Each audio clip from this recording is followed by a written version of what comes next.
How many of you,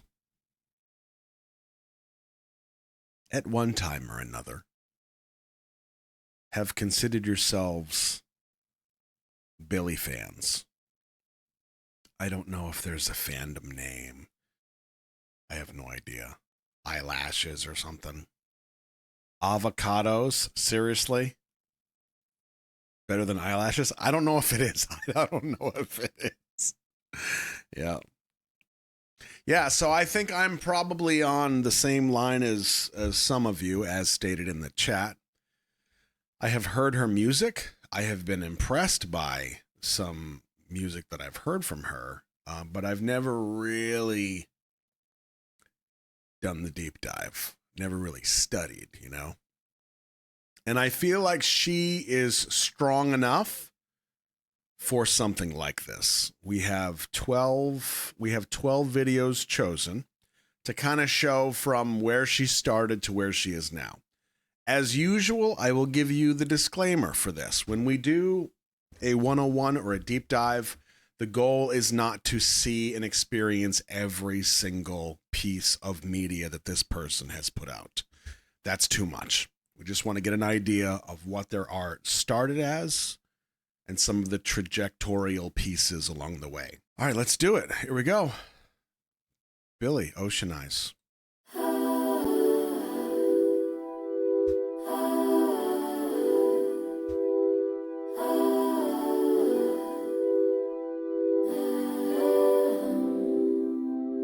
I've been watching you for some time. Can't stop staring at those ocean eyes. Burning cities and napalm skies. 15 flares inside those ocean eyes. Your ocean eyes on fire.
Is that a first time for anybody seeing that?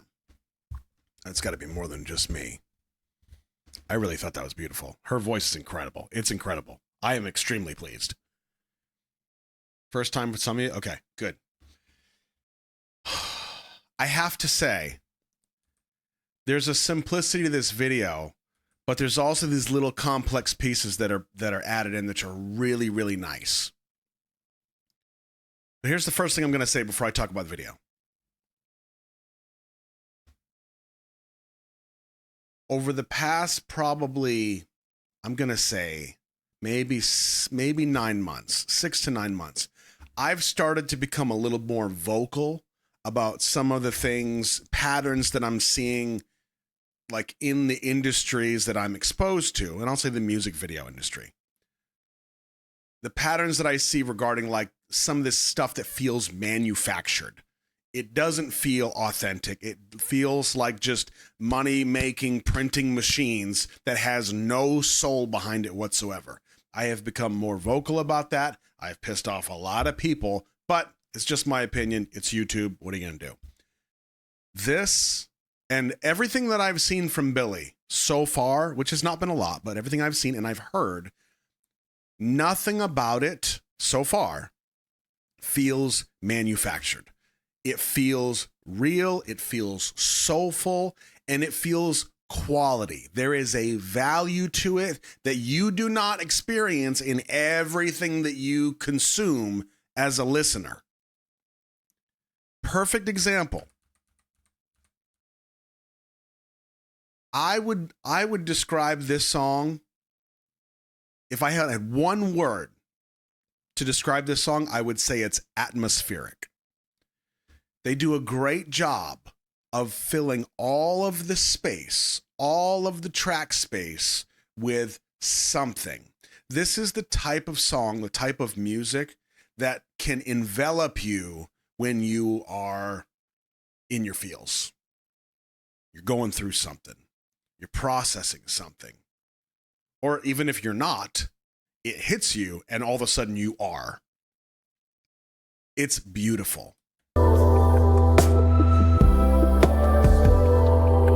It's like you're out in space, as if sound could travel through space, and all of the stars in every direction are singing harmonies. That's what it feels like. It's not just track 1, track 2, track 3, center track on vocal, and then just make it sound nice, make it sound balanced. No, I've got 64 tracks to play with. I want to fill that space. Those ocean eyes.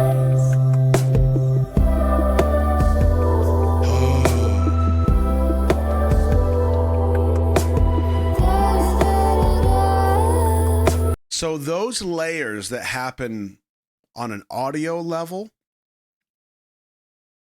are also kind of complemented and supported by the visuals, which are also layered.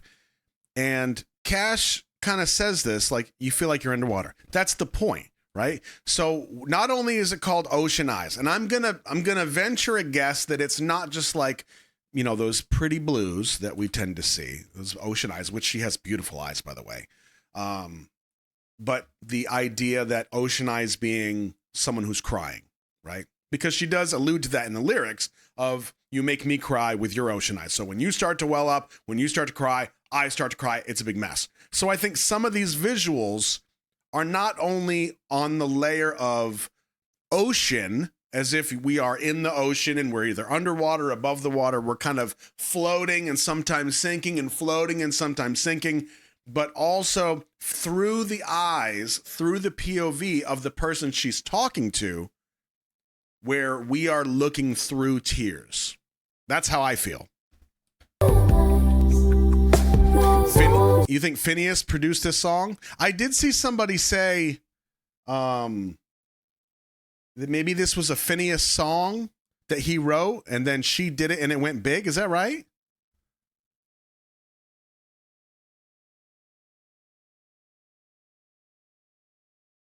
Yes. Okay.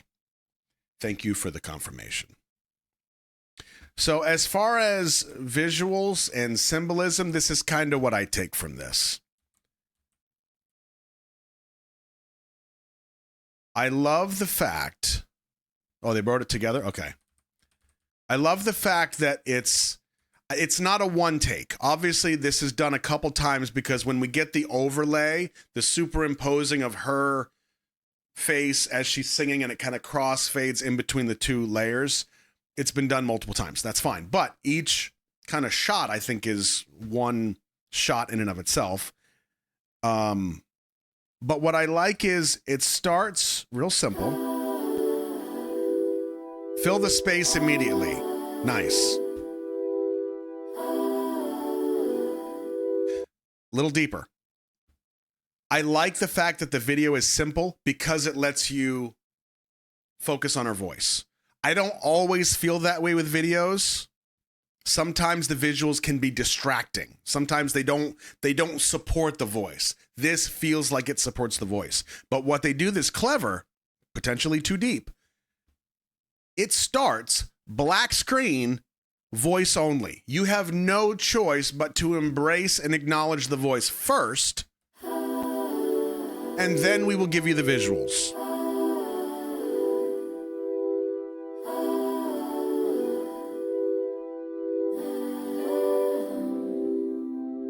I've been watching you. So we already kind of have this underwater kind of vibe, right?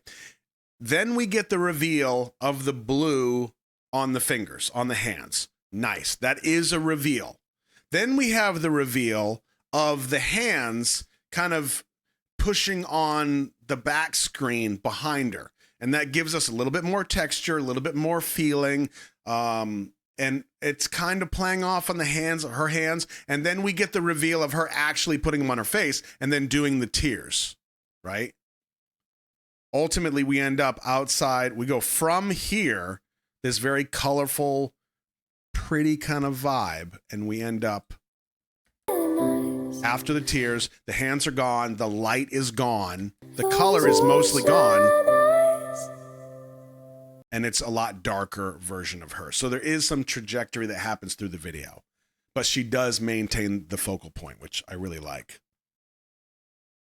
It's really simple, but it's really well done. And this is another great example of pacing. It doesn't have to have, like we talked the other day, it doesn't have to have escalation. It just has to be paced. There has to be a point in some way. Even if these points don't necessarily make sense to me, or if I'm just reaching and guessing at what they might mean, it still keeps me invested enough that I'm paying attention and I may not realize that her voice is really digging in there.